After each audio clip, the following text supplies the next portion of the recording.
नमस्कार, जय हिंद दोस्तों। इस वीडियो में हम बात करेंगे बिहार शिक्षकों के ट्रांसफर पर और पटना हाई कोर्ट के द्वारा जो रोक लगाया है, जो कोर्ट ऑर्डर आया है उसको देखेंगे।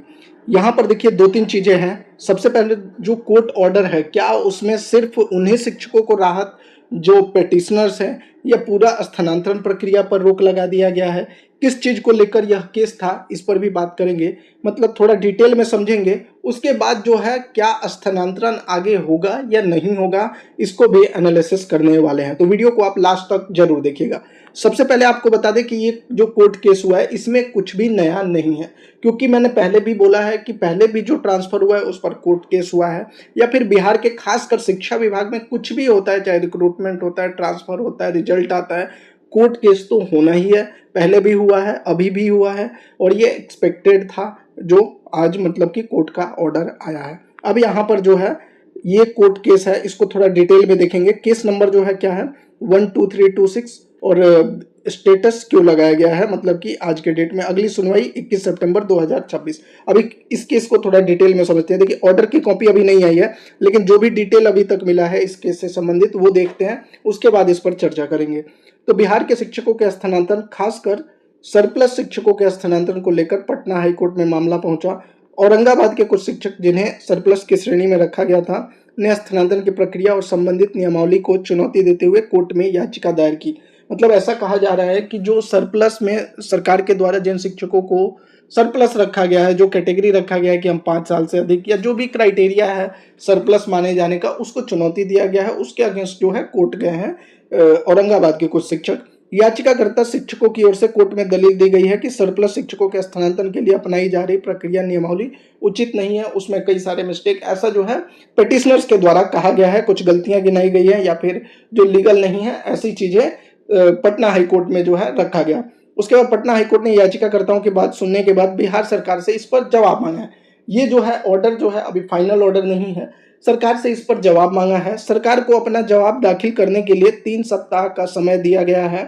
तब तक कोर्ट ने स्टेटस क्यो बनाए रखने का निर्देश दिया है। स्टेटस क्यो का मतलब होता है कि फिलहाल जो स्थिति है वही बनी रहेगी और मामले पर अगला निर्णय आने तक संबंधित स्थानांतरण प्रक्रिया में बदलाव नहीं किया जाएगा। अब देखिए यहाँ पर स्टेटस क्यो का मतलब है कि जो जहां पर है वहां पर, लेकिन एक चीज अभी इसमें क्लियर नहीं है। वो कब क्लियर होगा, जब कोर्ट का ओरल ऑर्डर आ जाएगा, उसमें देखकर ही पता लगेगा कि क्या यहाँ पर सिर्फ पेटिशनर्स के या पूरा सरप्लस शिक्षकों को लेकर ऑर्डर आया है। क्योंकि कई बार आप देखते हैं, जैसे कि पिछले ट्रांसफर में भी हुआ था कि जिन्होंने अप्लाई किया था उनको, या फिर हेड टीचर वाले में, कि इनको राहत दी गई कि भाई इनको जहां है अभी रखिए जब तक ये कोर्ट केस खत्म नहीं हो जाता है, बाकी आप स्थानांतरण प्रक्रिया पूरी कर सकते हैं। तो ये ओरल ऑर्डर आ जाएगा तब क्लियर होगा कि ये सभी के लिए या सिर्फ उनके लिए है। इसीलिए अभी सबसे बड़ा सवाल है, क्या रोक सभी शिक्षकों के स्थानांतरण प्रभाव डालेगी या केवल पिटिशनर्स को? इसका स्पष्ट जवाब जो है अभी कोर्ट का जो ओरल ऑर्डर आ जाएगा उस पर। तो ये तो अभी जो मतलब कि अपडेट आया है इस केस से लेकर इस पर। अब यहाँ पर 2-3 चीजें और हैं। देखिए मैं जैसे कि बता रहा हूँ आपको कि ट्रांसफर को लेकर कोर्ट केस होना ही था। ये जैसे ही नियमावली आई थी तभी से कुछ लोग जो है इसके अगेंस्ट में थे, खासकर जो सरप्लस में शिक्षकों को रखा गया था। पर इसका मतलब यह भी नहीं है कि सभी सरप्लस शिक्षक जो है वो ट्रांसफर नहीं चाहते हैं। सरप्लस वाले बहुत से शिक्षक ट्रांसफर भी चाहते हैं और उन्होंने अप्लाई भी किया था। कुछ लोगों ने जबरदस्ती अप्लाई किया, कुछ लोगों ने अपने मन से अप्लाई किया है। अब मान लीजिए अगर कोर्ट ने सरप्लस वाले का जो भी नियम है उसको मान के इस पर रोक लगा भी दिया, तो क्या सामान्य स्थानांतरण नहीं होगा? तो देखिए सिंपल सी बात है, ट्रांसफर तो भैया विभाग जब चाहे तब कर सकता है। अभी नहीं, इस तरीके से नहीं तो किसी और तरीके से। क्योंकि देखिए ये गवर्नमेंट डिपार्टमेंट है, आप सरकारी कर्मचारी हैं, और अगर किसी विद्यालय में शिक्षकों की कमी है तो सरकार के पास पूरा अधिकार है कि अपने सरकारी कर्मचारी को वहां पर पोस्टिंग दे। सरकारी कर्मचारी यह दावा नहीं कर सकता कि भाई मैं जिंदगी भर यहीं पे बने रहूंगा, वहां पर नहीं जाऊंगा। ऐसा आप जो है एकदम से, मतलब कि अगर सरप्लस का नियम के आधार पर आप तो मान लीजिए स्टे ले लीजिएगा कोर्ट से, लेकिन क्या हर बार आप स्टे लगवा सकते हैं? क्या विभाग ट्रांसफर नहीं कर सकता? बिल्कुल कर सकता है। अब एक और जो तर्क दिया जा रहा है कि जब सरप्लस में शिक्षक हैं तो टीआरई 4 में जो है शिक्षकों की नियुक्ति कैसे हो रही है, इसके लिए वैकेंसी कहां से आ रही है? तो देखिए थोड़ी सी चीजें और क्लियर करनी होगी।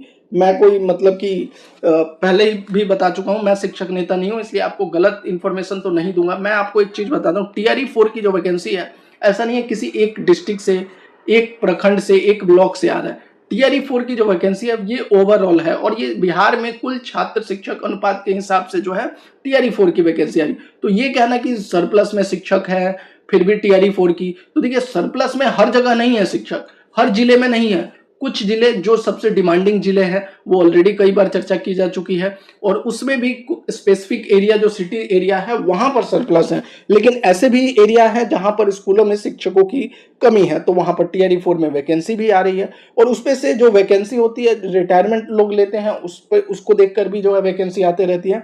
तो ये कहना है कि टीआरई 4 में वैकेंसी आ रही है फिर सरप्लस में कैसे शिक्षक हैं, ये मतलब कि बिल्कुल अलग चीज है। दोनों चीजें जो है वो बिल्कुल अलग है।